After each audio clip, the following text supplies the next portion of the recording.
Kenya National Union of Medical Laboratory Officers, KNUMLO. The industrial action and subsequent withdrawal of services by these cadres of staff has been attributed to the alleged non-implementation of the collective bargaining agreements, CBAs, by the government alongside other demands put forward by the unions. It is quite saddening and unfortunate that Kiambu residents and Kenyans at large continue to suffer from the unjustifiable withdrawal of critical health services by doctors, clinical officers, and laboratory technologists. As concerns the ongoing strike by medical doctors and specialists, the county government of Kiambu, under my leadership, wishes to set the record straight and address misrepresentations by KMPDU on the status of implementation of the disputed areas of the strike. Number one is on the promotion of eligible doctors. The county government of Kiambu has continuously promoted doctors, and when their promotions fall due and in line with the laid down regulations, procedures, and available resources. Indeed, under my tenure in office, with effect from the 1st of March 2023, I promoted 770 health workers. This included 102 doctors, 23 consultants and specialists, 391 nurses, 64 public health officers, 66 support staff, and 22 nutritionists, 49 clinical officers, and 38 medical laboratory workers, and 15 pharmaceutical technologists. All these workers within the healthcare sector were promoted by my government, by myself, as from March 2023. These promotions were done and translated to a cost of Kenya shillings 150 million per year to our payroll. This money we have continued to pay up to today to all those that were promoted. Number two is on the provision of comprehensive medical cover. All our county workers, including 302 doctors and consultants, are enrolled into a comprehensive medical insurance cover, fully procured, contracted, and funded by the county government. On the training of doctors, the county has on continuous basis granted postgraduate course approvals, study leave, and released medical officers for training in various specialty areas. We have currently 39 officers, medical officers, undertaking master's degrees in various universities, locally and abroad, and who still draw a full salary from our county government. On the matter of salary delays and remittance of statutory deductions, under my tenure as the governor of Kiambu and arising from prudent cash flow management, we have month by month ensured that all staff salaries, statutory deductions, and the applicable third-party deductions to banks, SACCOs, among others, are paid to the staff bank accounts and to respective payees by the 5th day of every month. For the record, we have never had a salary delay in the last 1.5 years, even when there has been delays either in exchequer releases or other factors. And this I want to emphasize, that there has never been any single month in the entire of 1.5 years when I've been in office when there was a single salary delay for any month. Our salaries or deductions are paid in time. On the question of provision of house mortgage and car loan schemes, as a government, we are cognizant that our employees have over the years looked forward to a house mortgage and car loan scheme. My government is already considering a proposal to set aside necessary funds through the budget process aimed at operationalizing these schemes as guided by the Salaries and Remuneration Commission, and therefore this is work in progress. So ladies and gentlemen, on the 15th of March 2024, I personally chaired a meeting in this boardroom with the leadership of the Kenya Medical Practitioners and Dentists Union, Kiambu branch, specifically to address the issues raised in their memorandum and to persuade the union to suspend the strike and ensure continuity of services in the healthcare sector in all our county health facilities.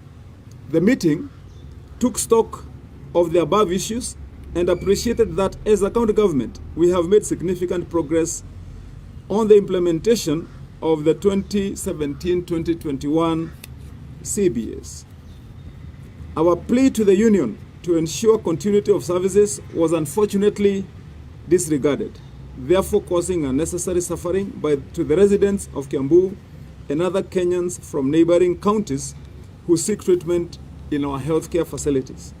Further, despite the efforts made by the national government, the Doctors' Union has rejected the government offers on the contested CBA matters that fall within the ambit of the national government, notably on deployment and payment of trainee doctors on internship. As a county government, and taking cognizance that provisions and delivery of healthcare services to a large extent is a devolved function, we therefore wish to pronounce ourselves as follows: that the county government of Kiambu calls upon all doctors and consultants and specialists, clinical officers and laboratory technicians currently on strike to immediately report back to duty in compliance with the court orders, failure to which the county will have no option but to implement the applicable disciplinary procedures provided under employment and labor laws and regulations. The county government of Kiambu will not process and pay salaries to any health worker who is absent from duty without lawful cause. And 3, the leadership and management of the Department of Health Services is hereby required to apply the relevant administrative processes, namely strict supervision, among others, to ensure attendance to duty by all staff and full resumption of all health services in our facilities with immediate effect. The Health Services Department to commence the disciplinary process and to recover any monies that may have been paid to any doctors, clinic officers, and laboratory technologists that fail to resume duty and have not been working. And the County Public Service Board is hereby requested to commence recruitment and advertise vacancies for positions of medical officers and specialists and consultants, among other health services personnel, inclusive clinical officers and laboratory technicians, to provide services to the citizens of Kiambu and other Kenyans. That the county government of Kiambu shall with immediate effect cease third-party deductions from staff salaries for remittances, for membership subscriptions on behalf of trade unions, namely KMPDU, KUKO, KNUMLO, until further notice. And number 7, while a number of doctors are on strike, a good number of doctors have decided to respect the law and are currently working. We would like to commend those doctors and to urge all other remaining doctors to respect their call to duty and responsibilities to their employer as per their employment contract. We are glad to report that health services in level 2 and 3 facilities are fully operational, and we would like to thank the nurses and other health care providers who have continued to offer services to citizens, including outpatient services in level 4 and level 5 facilities. We are in support of the efforts by the whole of the Nation Approach Committee, chaired by the Chief of Staff and the Head of Public Service, and we are confident that there shall be a sustainable solution on the disputes in the Kenyan health sector. So, kwa ufupi nataka niseme tu kwamba sisi kama serikali ya Kiambu tumeamua kulingana na vile mumesikia nimesoma hapa kwenye hii habari na hii press statement ya kwamba sisi kama serikali ya county tumejitahidi sana kuhakikisha ya kwamba tumesuluhisha huu mgogoro, kwa vile watu wetu hapa county ya Kiambu wanafaa na wanahitaji kukuwa na huduma inayofaa kwenye tengo la afya. Lakini isipokuwa tumejaribu, na vile nilivyosema tarehe 15 huu mwezi wa 3, mimi mwenyewe niliketi hapa kwenye boardroom yetu pamoja na viongozi wa union zote, na nikaweza kuwaelezea na tukaelewana, kwa vile tumekuwa tukiongea pamoja na tumefanya kazi pamoja nao, ya kwamba sisi kama serikali ya county tumepiga hatua ambazo zimekuwa ni hatua za kusaidia na kuhakikisha ya kwamba tumefikiana kwa maelewano ya yale mambo ambayo wamekuwa wakiuliza.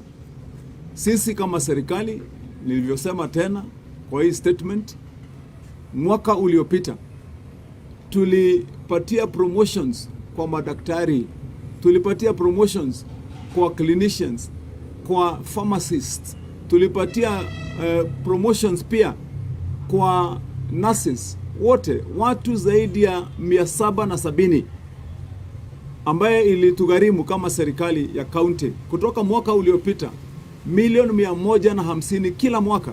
Tumeongeza kwa payroll yetu, kwa wage bill yetu, ndio wale madaktari wetu wapate promotion. Na wakati tulikuwa na hicho kikao hapa kwenye hema yetu hapa inayoitwa Vasha Tent, walifurahia sana na kusema kwa miaka yote hakuna serikali ingine imewahi kuwafikiria na kupeana promotions kwa madaktari wetu. Hiyo tulifanya na inaendelea. Mambo ya mishahara nimesema ya kwamba kutoka tuchukue ushukani kwenye hii serikali, mwaka 1.5 umepita, hakuna mwezi mmoja ambapo siku moja kuna mshahara ulichelewa hata siku moja. Tunalipa, hata kama ni zile deductions zote zinafaa kulipwa kupelekwa kwenye account za benki na wengine wanaohusika, zote tumekuwa tunapeana kwa ule muda mwafaka. Mambo haya ya insurance ya madaktari wetu, tumesema tuko na madaktari zaidi ya 302 wako ndani ya mpangilio wetu tunaolipia kama serikali ya county, wakiwa wako covered fully na ile insurance. Hata ile inasimamia governor ndio inamsimamia yule daktari. Na kwa hivyo tumechunguza haya, isipokuwa tu ni ile jambo la kuulizana kama madaktari pia watapata mpangilio wa kupata loan, ile tunaita mortgages. Hayo mengine yote tumekuwa tunatimiza. Na kwa hivyo, kwa vile hii huduma ya matibabu ni huduma ambaye inakusudiwa kuwasaidia haswa kwenye hospitali za umma, kwa watu wenye hawana nguvu, watu wenye hawana pesa, walioathirika, ndio tumesema kama serikali ya kwamba sasa ni lazima tuchukue hatua, na ndio tuhakikishe ya kwamba mambo sasa yanaanza kutendeka vile inavyofaa. Na ndipo tukasema kutoka siku ya leo tunawauliza madaktari wote pamoja na clinicians na pharmacists warejee kazini mara moja, waendelee na kazi yao. Sisi hakuna mahali kama serikali ya county tumekiukana ama tumekataa kutimiza yale ambao wamekuwa wanafaa kupata kama wafanyikazi wa serikali hii ya county ya Kiambu. Na kutoka hapo tumesema pia hatuta peana mshahara tena kwa mtu ambaye amegoma bila sababu na bila sheria, vile sheria imetimiza na vile court orders imesema ya kwamba mgomo sasa ulivyo sio halali, na hata kwetu sisi kama serikali tunaona ya kwamba sio halali, na tunajua sio halali kwa vile sisi tumetenda yetu. Tumesema ya kwamba hao viongozi wote walioko kwenye tengo letu hili la health services waanze kukagua kimakini sasa kuendelea mbele, kuhakikisha kwamba kila mfanyikazi, daktari, clinician wote wameingia na wameriport kwenye kazi, ambapo sasa ikipatikana wewe haupo kazini, sasa usitulaumu, ujilaumu wewe mwenyewe. Tumesema ya kwamba pia department yetu waanze utaratibu ule wa kuadhibisha na kughadhabisha wenye ambao wameenda kwa mgomo bila sababu na bila kufuata utaratibu wa sheria, kwa vile sio haki. Watu wetu wengi wanaumia, wamama wanapanga laini kule kwa mahospitali, hamna daktari. Watoto wengine wamepata shida tofauti, wengine wamechomeka maji moto, wamefanya nini, hawapati watu wa kuwatibu. Ila sisi mshahara tumelipa, ila sisi allowances tumepeana, ila sisi insurance tumepeana. Na ndio tunasema ya kwamba hayo yote tunataka kuhakikisha ya kwamba yamerekebishwa na madaktari wetu. Tumesema pia kama serikali ya kaunti mara moja tutaacha sasa kulipa zile deductions ambazo tunapeana kwenye hizo chama za hizo KMPDU na zinginezo, akina Kuko na Kumlo, kwa vile wale hawajaongoza watu wao kwa haki. Na mimi nataka niseme kama governor nikimalizia, kwa vile tulikuwa tumeketi hapa pamoja na sisi huongea ukweli, mpaka viongozi wa union hapa Kiambu wenyewe mbele yangu walikubali, wakasema sisi kama Kiambu tumetembea nao kwa safari sawasawa, tumewalipa, na wakasema tu wanaingia kwa mgomo kwa vile wanataka kushirikiana na wengine, sio kwa vile hawa haswa wako na malalamiko yao kibinafsi. Walisema we are doing that in sympathy with the others but not the people of Kiambu. Na sasa wale watu wenye wanaumia sasa ni watu wa Kiambu. Ndio tumesema hayo mambo yote yatakuwa hivyo kuendelea mbele. Tunatarajia ya kwamba kufikia siku ya kesho kila daktari amerudi kazini, kila clinician amerudi kazini, kila nurse amerudi kazini. Asiyerudi basi ajue mambo yale yatampata, asitumlaumu. Tumewaamrisha na kuwauliza viongozi wetu ambao tumepatia kazi kwa department hiyo watoe orodha ya wale watu wanahitajika, na tukauliza Public Service Board yetu nao waanze shughuli ya kutangaza, watangaze kazi ya madaktari na nurses na wale clinicians na hawa watu wengine wa pharmacists, yote wache itangazwe, ndio watu waache kuumia. Tukipata wenye watakubali kufanya kazi na wenye watajiorodhesha, sisi tunawapatia kazi mara moja. Mwenye anarudi kazini ataendelea kazi. Sisi hatuna haja ya kuadhibisha watu warudi kazini, wakirudi kazini tufanye kazi. Na kwa hivyo nataka nimalizie kwa kushukuru sana kwa vile kwa hospitali zetu za level 3 na level 2 kazi inaendelea. Kwa zile outpatient services kwa hospitali za level 4 na level 5 zinaendelea. Kuna nurses wetu wengi ambao wanaendelea na kazi. Tuko na madaktari wengine wachache ambao wamekubali kuendelea na kazi. Nataka tuseme hao watu wote sisi tumesema asanti kwa hao madaktari ambao wanaendelea. Wale nurses wanaendelea, tunasema asanti. Hata wengine kitengo chochote ambao wanaendelea tunasema asanti. Kwa hivyo huo ndio msimamo wetu kama serikali ambayo imepatiwa kazi ya kuwajibika kushughulikia wananchi wetu hapa ndani ya kaunti ya Kiambu. Nasema asanti, Mungu awabariki, awatende vyema. Tunatarajia madaktari wetu na wengineo watasikia kilio cha Wakenya na warudi kazini bila kuendeleza huo mgomo hata siku moja ama dakika moja zaidi ya hivyo. Basi asanteni na mbarikiwe.